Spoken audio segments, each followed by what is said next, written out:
conta, cantador, conta a história que Certa vez, em um reino muito distante, havia um rei que esgotou todos os seus recursos financeiros para tratar da sua saúde, da sua visão.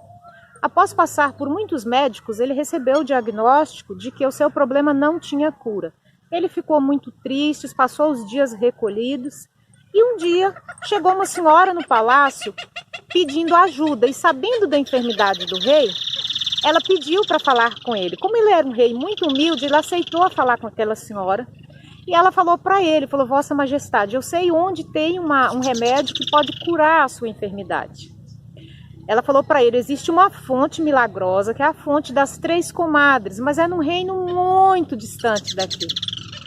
E quem for lá tem que se entender como uma senhora que dá as informações para chegar até a fonte, porque na fonte existe uma fera que guarda essa fonte. O rei ajudou a senhora. Assim que ela saiu, ele formou uma comitiva e mandou que o seu filho mais velho fosse em busca daquele remédio. O filho mais velho foi. Quando chegou numa certa altura do caminho, tinha um reino muito rico, de muitas festas. Ele desceu e por lá ficou. Gente, gastou o que tinha e o que não tinha.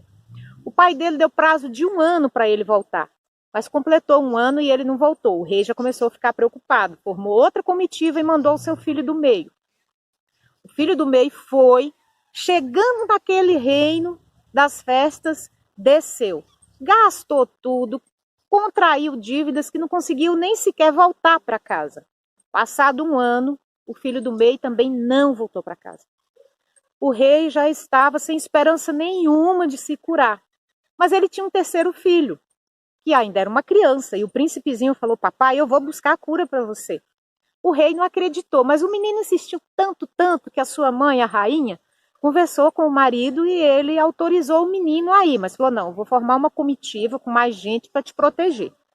E o menino foi, passou em frente àquele dito reino, desceu, mas não caiu nas tentações que tinha por lá, encontrou com os irmãos, pagou as dívidas dos irmãos. Esses tentou dissuadi-lo para ele ficar, ele não ficou, falou: vou atrás da água e na volta eu busco vocês para levar para casa. Chegando lá, naquele reino muito distante que tinha a fonte, ele encontrou a senhorinha que tomava conta da fonte, mas ela, vendo aquela criança, falou: meu netinho, o que uma criança tão pequena faz aqui no lugar tão perigoso? Aí ele explicou para ela que foi buscar água para curar o pai dele, que era um rei muito importante. Ela falou: ó, a fonte é aqui, mas você precisa ter cuidado, porque lá mora um monstro. Então você tem que ir lá quando ele estiver dormindo. Então assim, só tem uma coisa, preste bastante atenção, porque ele dorme com os olhos abertos e fica acordado de olhos fechados. O menino deu muita sorte, o monstro, a fera, estava com os olhos abertos, então isso significa que ela estava dormindo. Quando ele já estava quase terminando de encher a garrafa, a fera fechou os olhos, acordou. E falou: o que faz esse mortal tão atrevido aqui no meu reino sem pedir permissão? E aí começou a lutar com o menino, lutou mais de horas, finalmente ele conseguiu ferir a fera. Ela se transformou numa princesa linda, maravilhosa. E aí falou para ele, falou: ó, eu tinha uma maldição, e quem conseguisse, né, romper essa maldição, quebrar essa maldição, teria que casar comigo. Nesse caso é você. Você vai levar água para o teu pai e volta daqui 1 ano para a gente se casar. Se você não voltar, eu vou até você. O menino voltou, passou no reino, resgatou os irmãos, mas os irmãos ficou com ciúme e quis pegar a água que o menino guardava num baú.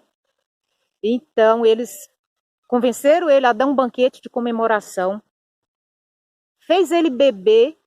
Quando ele se embriagou, eles foram lá, pegou a água do mar, trocou e foi embora.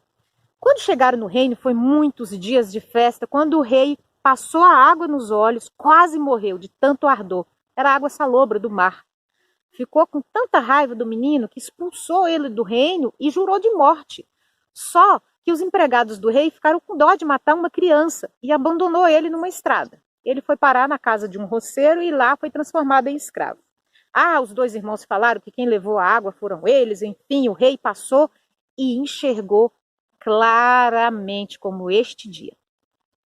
Passado 1 ano, a fera, que se transformou em princesa, voltou para se casar. Atracou o barco lá e mandou chamar o príncipe, que foi buscar água. Aí logo veio o irmão mais velho, todo garboso. Aí Eles não sabiam que a princesa tinha dado para o menino uma camisa, que era um sinal para eles se reconhecerem, para ela saber quem era ele. Aí o príncipe mais velho chegou, ela falou, cadê o nosso sinal de reconhecimento? Ele, eu não tenho. Ela falou, então não é você. Fala para o teu pai que se não mandar o teu irmão aqui, eu vou colocar fogo no reino. O rei ficou preocupado e mandou o filho do meio. O filho do meio chegou, ela pediu o sinal, a mesma coisa. Aí que ele caiu na real que eram 2 trapaceiros que poderia ter enganado o irmão.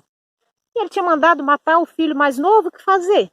Aí chamou os homens com a consciência super pesada e os empregados pediu 1000 desculpas e aí confessou que não tinha matado o menino, tinha apenas cortado um dedo para trazer para o rei, para provar que tinha matado, mas que tinha deixado na estrada. E aí eles foram atrás, conseguiu localizar o príncipe mais novo, o terceiro. O roceiro ficou tão vergonhoso de ter transformado o filho do rei em escravo que trouxe ele nas costas para o reino. Chegando lá, ele se encontrou com a princesa, mostrou a camisa que já estava um pouco apertada, porque ele cresceu, se encorpou, e finalmente se casou com a princesa e foi embora daquele reino. E os 2 irmãos dele, esses tiveram a punição que mereceram por tentar, fazer mal ao irmão. E foi essa a história de hoje, é um reconto da história A Fonte das Três Comadres, do Silvio Romero. Este vale fedeu clima no tempo dos